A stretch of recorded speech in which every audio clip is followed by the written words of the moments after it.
Muy buenas tardes, queridos amigos. Un día más en tu espacio de tu cuarto de hora.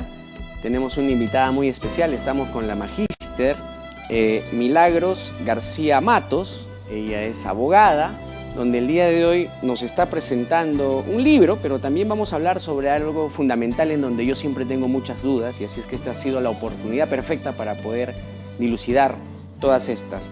Vamos a hablar sobre el sistema de pensiones por alimentos. Muy buenas tardes, querida Milagros, ¿cómo estás? Buenas tardes, Andrés, ¿cómo estás? Bueno, un gusto de tenerte aquí y coméntanos un poco cómo es que sale esta idea y esta propuesta de no solamente tener un libro respecto a este tema que es un poco álgido, sino también respecto a la responsabilidad que se debe de tener en este tema tan delicado que tiene pena de cárcel. Así es. Bueno, la inquietud siempre estuvo porque ya tengo más de 20 años de ejercicio profesional y en el camino he ejercido el derecho de familia como vocación. También soy docente universitaria, también enseño derecho de familia. Y bueno, siempre está lo que uno tiene en mente, lo que uno ha trabajado y en la práctica con lo que te has topado, ¿no?, profesionalmente.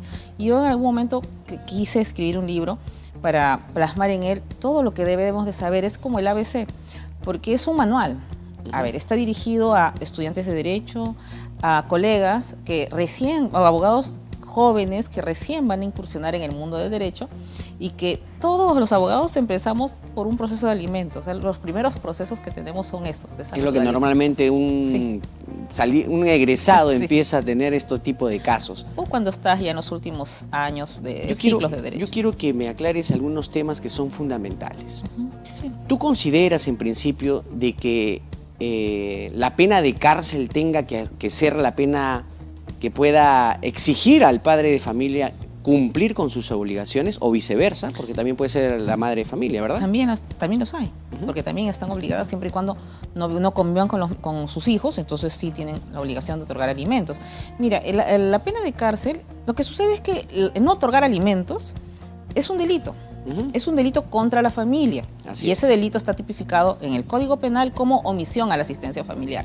Entonces, es que pasas por un largo, hasta llegar a ese punto, tiene que haberse agotado en exceso el tiempo, la paciencia, los plazos para requerir al obligado, al padre o la madre que deuda pensiones alimenticias y que no quiere pagar. No, simplemente se niegan a hacerlo por mala asesoría o porque quizás creen que no van a terminar en la cárcel. Pero estando en la cárcel igual dejan de pagar, lógico.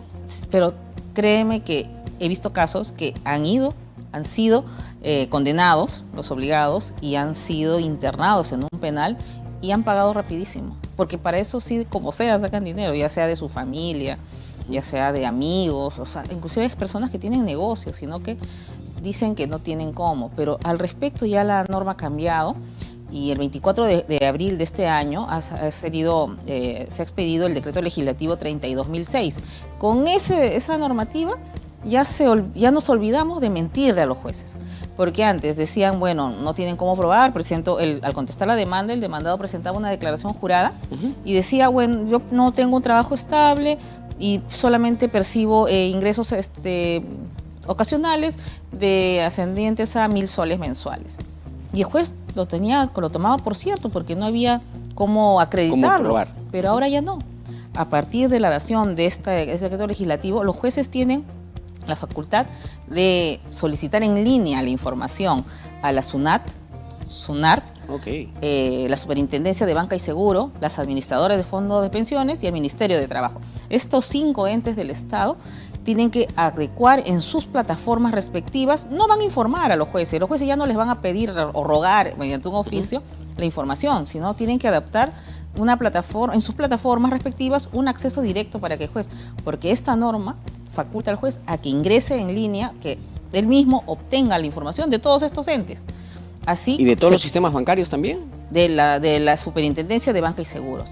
Así, los jueces sabrán si esta persona que en su contestación declaró mediante un documento que percibía 1.000 soles mensuales y legalizó su firma diciendo esto, el juez de repente va a ver que tiene 5 cuentas en diferentes bancos y con unos ingresos, una cantidad de dinero que sí le permite holgadamente pagar lo que debe como devengados. Entonces, eso por un lado. Por otro, aquellas personas que dicen yo no tengo nada y al final tienen vehículos, tienen empresa, Propiedades. tienen propiedades, inclusive un edificio. Te digo por la experiencia que tengo y los casos que he podido abordar, sí hay personas que tienen mucho patrimonio, tienen mucho dinero, pero simplemente no quieren otorgar la pensión de ¿Qué alimentos. podría hacerse con estas personas que sus propiedades las ponen a nombre de terceros? A Bueno. nombre de la mamá, del hermano, ¿no? Y usan testaferros para justamente evitar Esa entregar a situación. los bienes a Sí. los hijos Bueno, hay la formas, mantención. sí, efectivamente, hay formas de cómo, no en todos los casos, porque a veces sí se cuidan demasiado y hacen las cosas tan bien que no, es difícil detectar Corroborar. que efectivamente tal bien es de aquella persona que está rehusándose a otorgar una pensión de alimentos, ¿no? Y que tiene pensiones devengadas impagas. Pero en otros casos sí, porque la ruta del dinero, o de repente la propiedad estaba a nombre de él y se la pasó a un hijo de extramatrimonial o a un hijo o un hermano. Entonces hay formas de cómo poder establecer que efectivamente una propiedad es de la persona, ¿no? Haciendo un rastreo, haciendo investigación. ¿Toma trabajo y toma tiempo? Sí. Pero sí se puede lograr, sí se puede lograr, e inclusive si es una persona que con la intención es profesa y malsana de evadir su responsabilidad, teniendo la titularidad de los bienes, se ha deshecho de ellos, se puede interponer una demanda de nulidad de acto jurídico con la finalidad de que esas transferencias se declaren nulas y retorne a la esfera de propiedad del obligado y así pueda embargársele a cuenta de lo que está debiendo. A mí me preocupa algo, Milagros, y esta es una estadística real. Hay aproximadamente 4.000 ciudadanos encarcelados justamente por el tema de pensión de alimentos.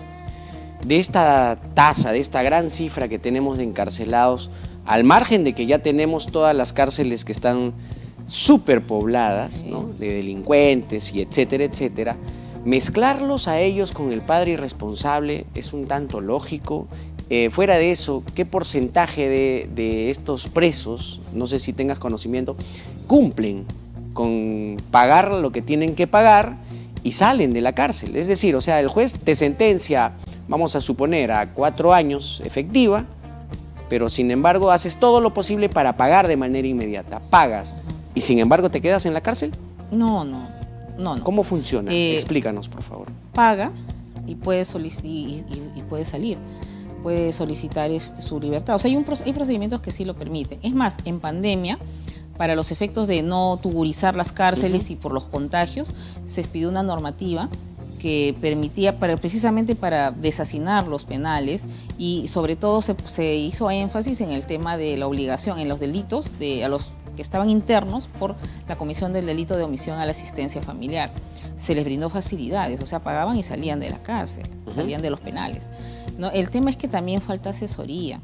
Y Claro. hay casos y casos, ¿no? Por ejemplo, ¿no?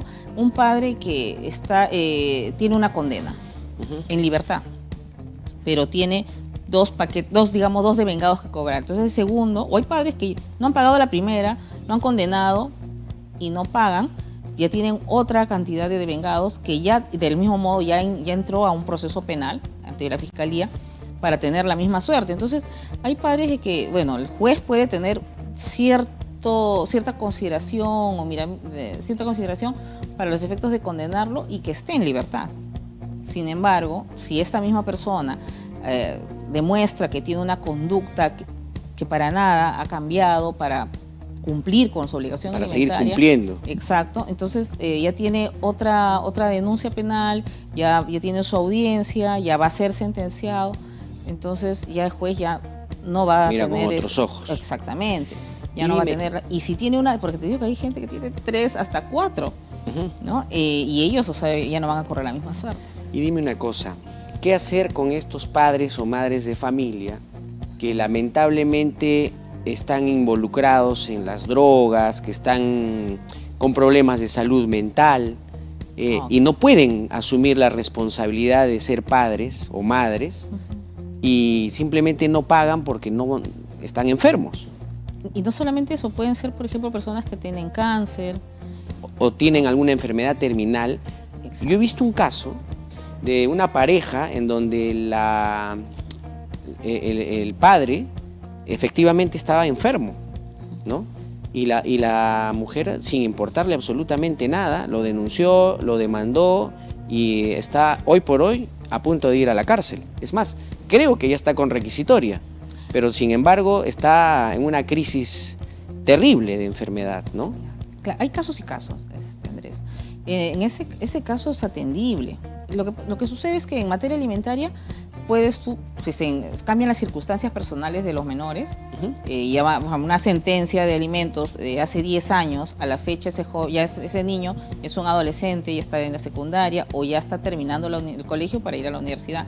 Las necesidades van cambiando en la medida que los actores van desarrollando, en el caso de los niños van creciendo, incrementan sus necesidades. Eso amerita la interposición de una demanda de aumento de alimentos. Si es que tiene una pensión fija que ya a la fecha resulta irrisoria. Obviamente que va a proceder, y si puede hacerlo, si el papá tiene un trabajo estable, puede variar inclusive la pensión a porcentaje para que automáticamente el papá recibe un bono, un beneficio adicional, también va a estar impactado en el otorgamiento de la pensión de alimentos.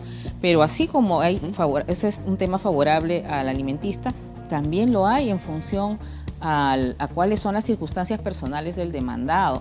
Si el demandado tiene un cuadro como el que señalas y de los casos que hemos estado mencionando, o sea, tuvo un accidente o salió a trabajar hoy día y está en coma en la noche, o sea, esa persona no se le puede obligar, porque él puede otorgar alimentos. Todos los obligados tienen que otorgar alimentos a sus hijos indefectiblemente, con algunas excepciones.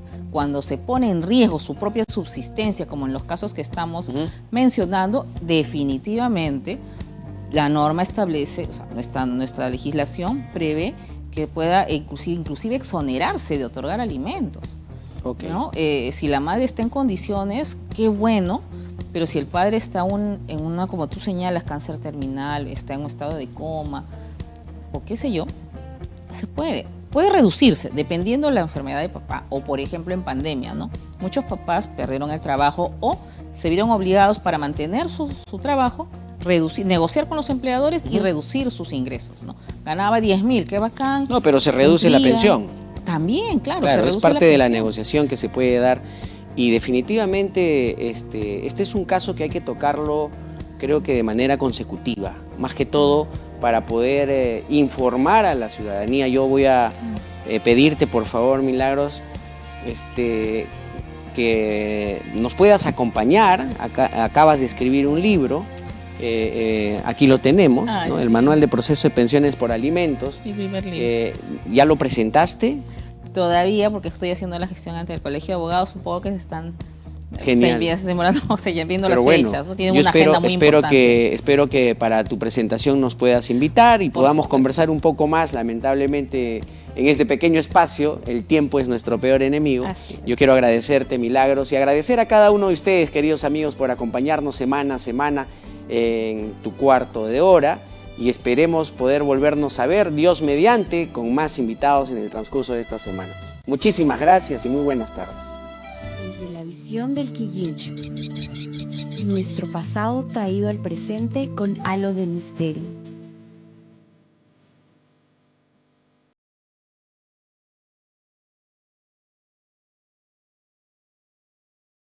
Un mundo mágico, con un camino que serpentea hacia nuestro destino.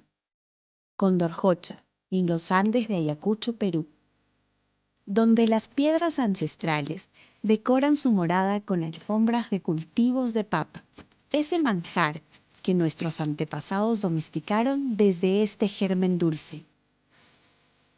Hoy te ofrece un prometedor encuentro con la historia, la vida silvestre y el espíritu domesticador del hombre. La ruta de la papa.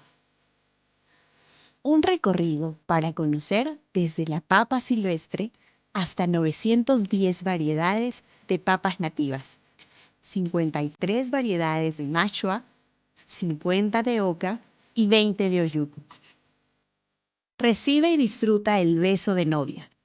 Ven, síguenos a ver la producción de nuestros tubérculos originales, la leche pura de nuestras vacas, nuestros suaves quesos maduros naturalmente. Acércate a nuestros espejos y observa el reflejo del alma de las aves y la biodiversidad que nos acompaña en toda la ruta. Recorre la belleza de las titancas de Chanchayo y su numerosa población de diminutas flores blancas, Este es el mundo mágico que te espera. Ven, alza vuelo y déjate cubrir por su frescura y acércate un poco más al sabor de su historia. Condor Jocha y la Ruta de la Papa te esperan.